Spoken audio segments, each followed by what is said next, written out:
E aí no segundo ano a gente plantou já 400 hectares, no terceiro ano plantamos 900, no quarto ano já foi para 2.000 hectares, e aí foi só crescendo.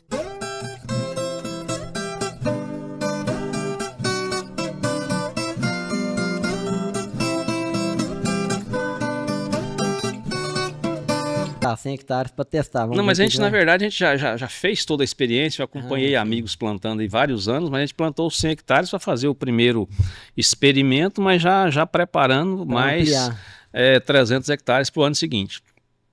E na época eu tinha um amigo, um grande amigo, que é grande amigo, hoje é um grande empresário do Tocantins, que é o Volney lá do Fazendão, e numa reunião com eles lá, eu falei para eles que a gente ia plantar no mínimo 5.000 hectares logo logo. Isso virou até piada na empresa lá, porque é muita gente que fala, realmente muita gente fala isso, né? Começou com 100 hectares aqui, vai plantar 5.000 daqui uns dias e tal, virou piada assim, mas logicamente é uma coisa bem saudável.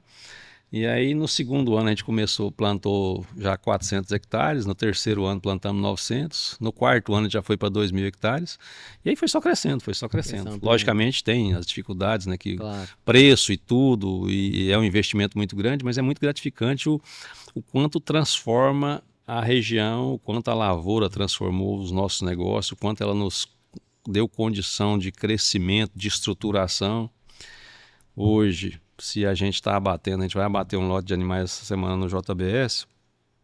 É um lote de animais que vai estar com 18 a 19 meses e nós estamos com a expectativa de 23 a 24 arrobas, né? Nossa. Então, assim, e um gado que Gado e não foi muito tratado. É um gado que essa desmama que eu te mostrei aí, de quase 10 arrobas que a gente tirou recentemente, vai para uma área de integração lavoura-pecuária que aqui agora está tudo secando, vai secar muito, a região seca muito. E vamos colocar em pasto verdinho, como se fosse quase uma horta de alface. Então é esse processo de E depois integração. finaliza no E confinamento. depois finaliza em confinamento, é muito rápido. As fêmeas, nós estamos com todas as fêmeas nossas praticamente prenhas. O índice bem alto, aí, às vezes dá índice de 90%, 92% de prenhez nas novilhas. E a gente começa a inseminação normalmente nas novilhas aqui, de 12 a 14 meses, estão todas prenhas. Então, assim, isso muda demais o negócio. Logicamente, tá fácil, tá bom, teve a crise do valor da arroba, teve a crise do preço da soja, lógico que não tá fácil para ninguém. Mas esses processos todos, eles ajudam demais o negócio a ficar forte. Sensacional. Hoje, eu queria entender, assim, você colocando quanto foi aumentando a produtividade, né?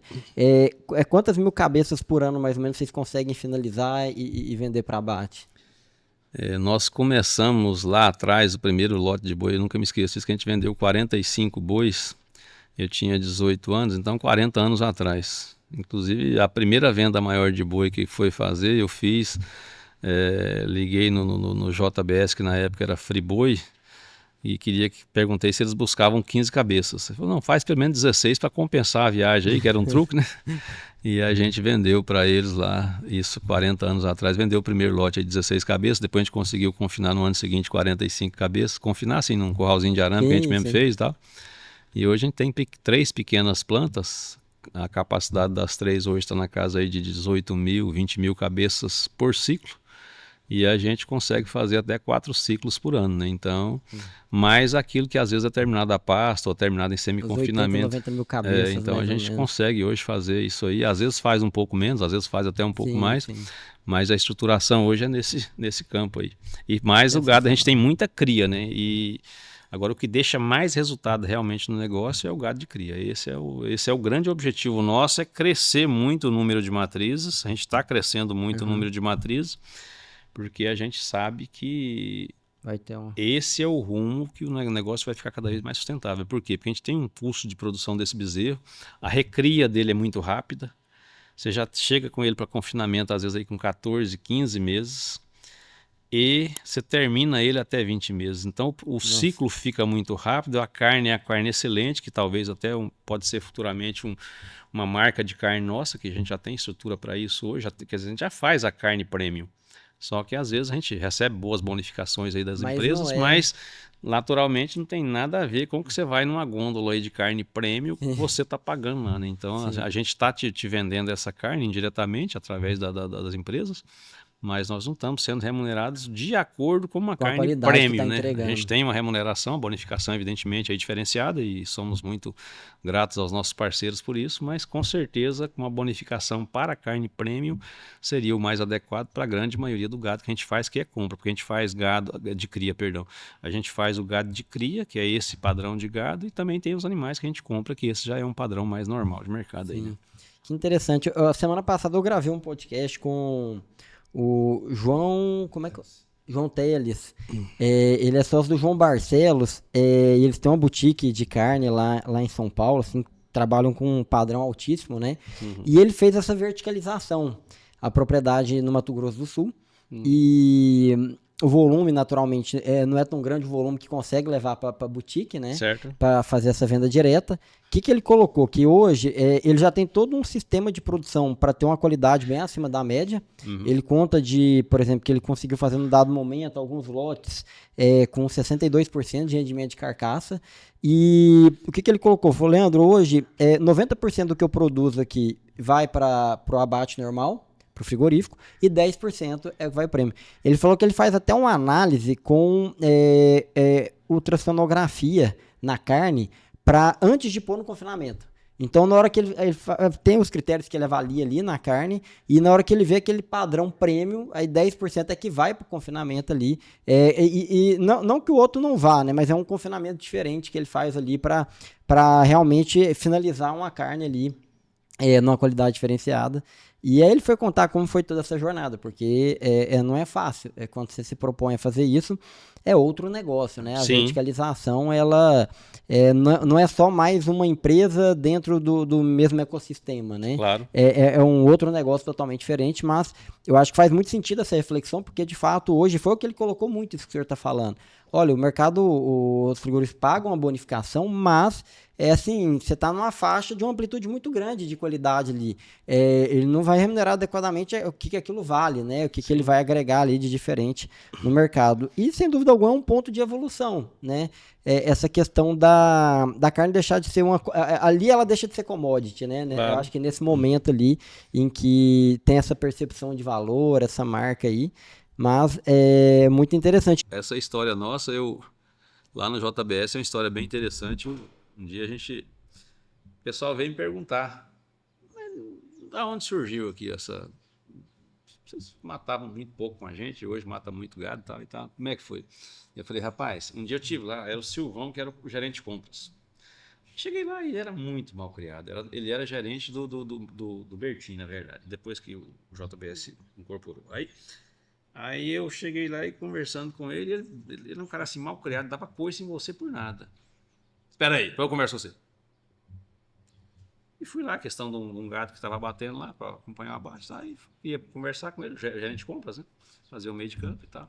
Aí, na hora eu vi ele negociando um gado com outra pessoa. Não, mas tá bom, eu falei para você que pagava, digamos assim, hoje tá aí, sei lá, 285, falei que te pagava os 295, beleza. E tinha comprado o meu 285. Aí falei, seu Silvio, como é que faz para pegar um cheque especial com o senhor aí? Banco aqui, ó, aqui. Não, mas deve ter uma forma de ter um cheque especial. Aí ele... O que você está falando, rapaz? Mas não, o senhor acabou de conversar na minha frente aqui, não teve como não ouvir. O senhor negociou com alguém 295 e o meu 285. Eu queria saber como é que eu acesso esse cadastro especial que o senhor está dando para essa pessoa aí. Não que eu estou querendo que o senhor faça. Mas tem que ver o seguinte. Você está me vendendo 150 boi, ele me vendeu 1.200 boi, tá? Eu falei, então tem que ter 1.200 boi. Aí ele, 1.200 boi, mas como é que é o especial realmente aí? Não, quem vende para nós aqui 5.000 boi por ano, aí nós temos uma diferença. Trata diferente. Aí eu falei, mas quantos bois nós vendemos para o senhor esse ano? Ué, você me vender 400 e poucos boi, ou seja, vende 10 vezes mais aqui que nós vai melhorar para você aqui. Ele era bem cascudão. Eu falei, rapaz, vamos ganhar esse cheque especial aqui. Foi a meta. Uns 2, 3 anos depois, a gente estava vendendo mais de 5.000 boi para eles. Isso foi aí era Bertinho ainda, depois passou a CJBS lá, né? E aí você vai aprendendo que você tem que buscar ter volume, você tem que buscar ter crescimento. Faz toda a diferença. Você vender por 285 para 295, a diferença de margem que você vai ter é muito grande. Mas em inúmeros momentos a gente consegue hoje, inclusive na vaca, por ter um volume maior, por ter uma vaca mais diferenciada, a gente consegue um volume bom aí com inúmeras empresas aí, assim, tudo e vendo essas nuances. Tem contrato diferente, né, com frigorífico. Com volume e qualidade você tem contrato diferente. E na produção de grãos, na questão da soja, o que vocês estão conseguindo produzir por ano hoje, mais ou menos? Esse é um ponto muito interessante.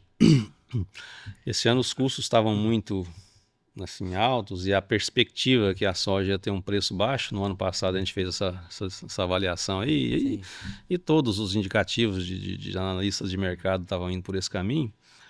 E o nosso ponto de vista chegou a essa conclusão também. Então, a gente já vinha plantando algumas áreas com composto orgânico de produção própria, que é um subproduto feito através de um subproduto do confinamento, e vendo bons resultados. Mas, às vezes, a mensuração isso se misturava à produção normal, e esse ano a gente tomou a decisão, e foi uma decisão talvez mais abençoada que nós tomamos na agricultura, aí, talvez talvez até na própria história, porque vai revolucionar o nosso negócio e de muitas outras pessoas já está revolucionando também.